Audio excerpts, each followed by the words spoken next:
Ime skupine? Torej smo Petovja Kvintet, prihajamo iz Ptuja in smo zelo veseli in ponosni, da imamo danes to možnost in pa čast sodelovati tukaj na Šentflorjanskem festivalu. Super. Kako ste izbrali ime?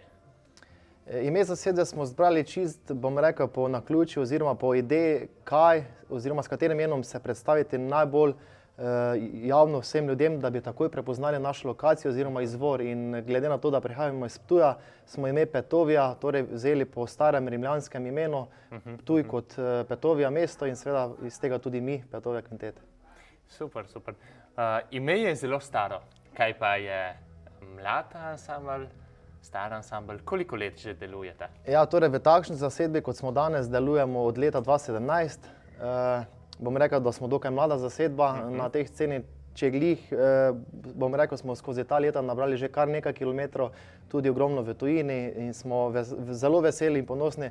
Če bo še naprej tako, bomo zelo zadovoljni. Kdo pa je vaš vzornik? Seveda tukaj ni velikega dvoma oziroma vprašanja. Naš vzornik je seveda Slavko Avsenik in seveda njegov čudovit kvintet, kateri je poustvaril to glasbo, potem alpski kvintet Franc Mihelič in pa potem tudi novodobni ansambli, kot so Modrijani in pa ostali, recimo tudi Tine Lesjak, z veseljem igramo, tako da ja, to so naši vzorniki. Delno ste že razkrili odgovor na sledeče vprašanje, a vam ga bom vseeno postavil. Ali je bila pot do nas dolga?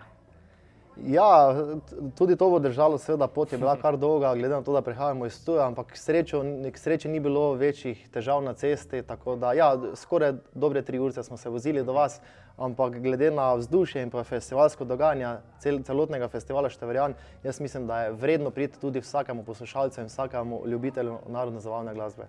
Absolutno, res je. Ste prvič na festivalu?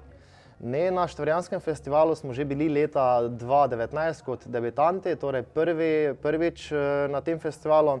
In seveda, ker je bilo takrat še pred COVID situacijo neverjetno vzdušje, odlično, res, bom rekel, pravo festivalsko dogajanje, tudi ogromno muzikantov, igranja, prepevanja in veselja, smo se s ta namenom odločili, da se še enkrat vrnimo na prizorišče tega festivala in zato smo danes tukaj.